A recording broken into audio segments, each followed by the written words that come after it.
this part, when you put the spring, you press it down there and remove these ones. These two.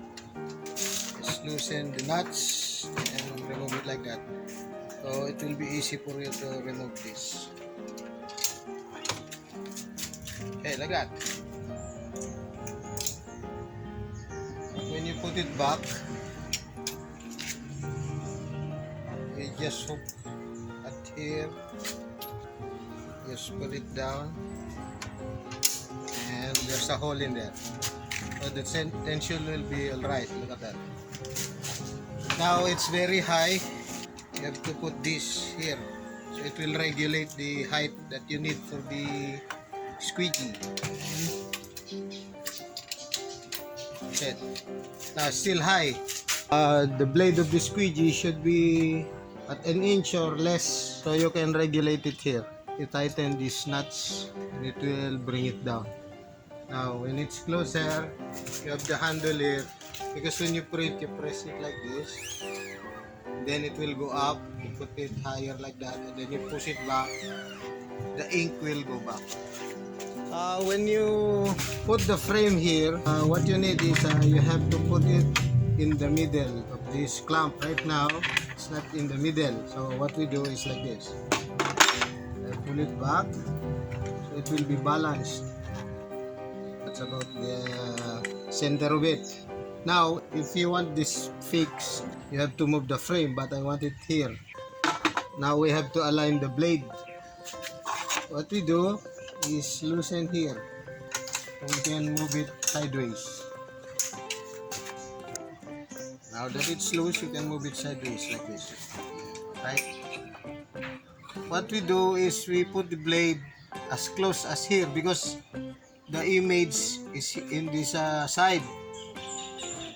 There is a part here I will explain later. That's why we put the image here as close as the edge of the frame at the sides. So you have to align the blade here. Now when you get it aligned, you tighten it here. Now the position of this post is fixed. Even if we change the frame, this will be the position.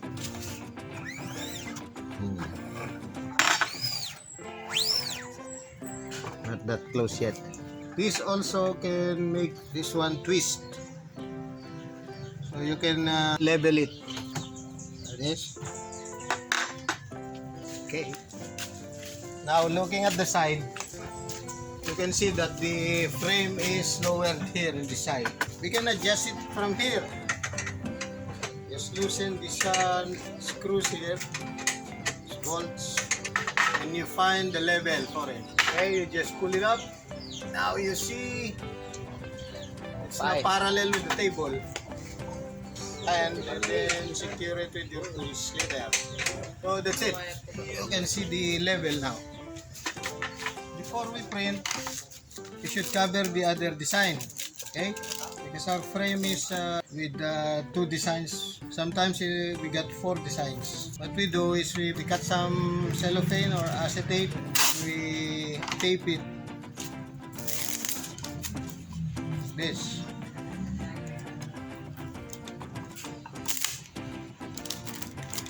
You can use tape all along, but the adhesive will ruin the image if you are not careful. So better you put some acetate in it later on.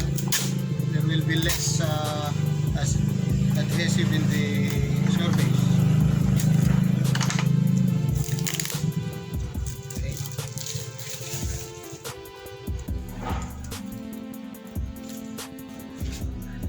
The ink will be passing by here. Go in here. That will be alright. Okay.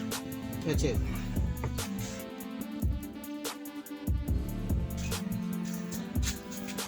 Now we will be mixing the ink for it. This is the ink glue direct from the tin. See the viscosity is high viscosity. If you want to make it watery, just add the reducer and then you stir it well. The reducer will be used for mixing for the right viscosity of your ink and also for cleaning. Those are the two purposes of the reducer. The less reducer, the darker the ink will be. Darker, it's much better to see. So as we stir it well, it's better if we stir it very well. Before we print, it's good if we condition the surface of the stencil here with the reducer also. Okay?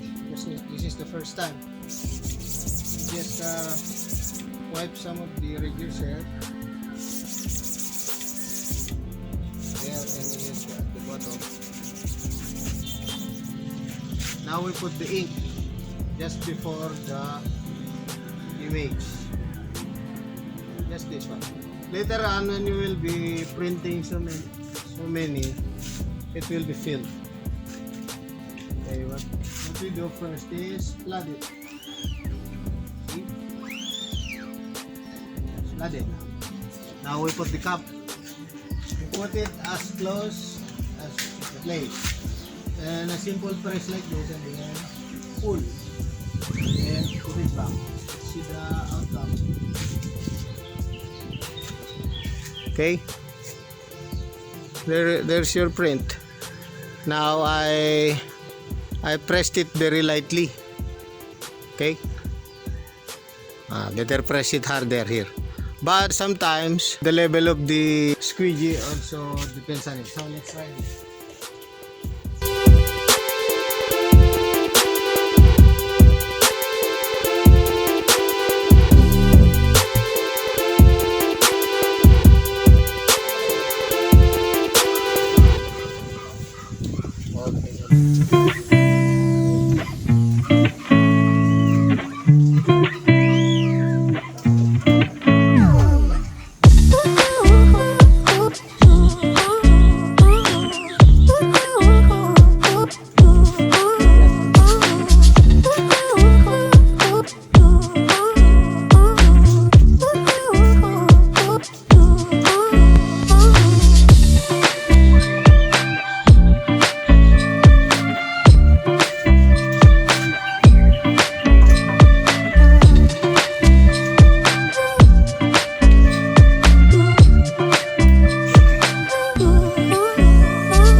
is very important to clean your equipment just after or even when you're stopping to operate, because if you let your screen get clogged with the ink, you may not use it next time. You will have to make another screen, and that is expensive. You will have to avoid things like forgetting to clean your screen, because it's very important. My ink here is kind of old. It will be better when you use your ink because it's new. I got it from here, and I've diluted some reducer here for so many times already. I only use this for demonstration, and that is more than 1 year old. When you get your own ink, it is better. Okay. When you use the bigger cup, it will be much easier for you to manage because it has wider area to print. With this, it's much trickier, but that's the same operations. When you will be putting your cups,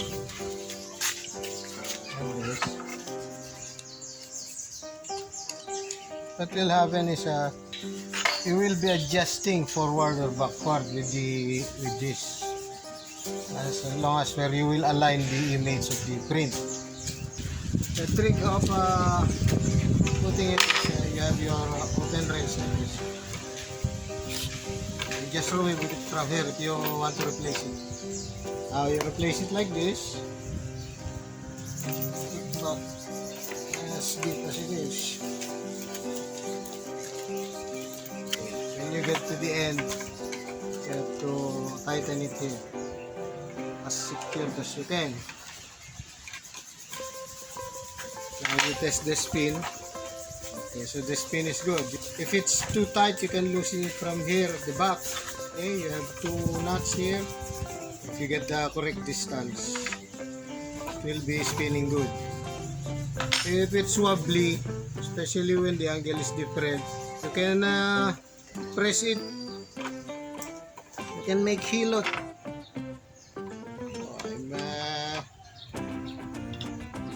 I'm most bleeding already. What is hilot? Chiropractor. You can just press it to get the spin, to lessen the wobble. So that's how you do it. Replacing your cups. Same with this. This part, you see, you just loosen this part. Okay, if it's loose, you could also move this forward and backward. So you can align the cup. You have 3 ways to move it forward and backward. This is the head. Just insert it in this placket. It will just be in here. This is the clamp. This is for the boom. I don't have proper names for this. And the squeegee will be inserted in there.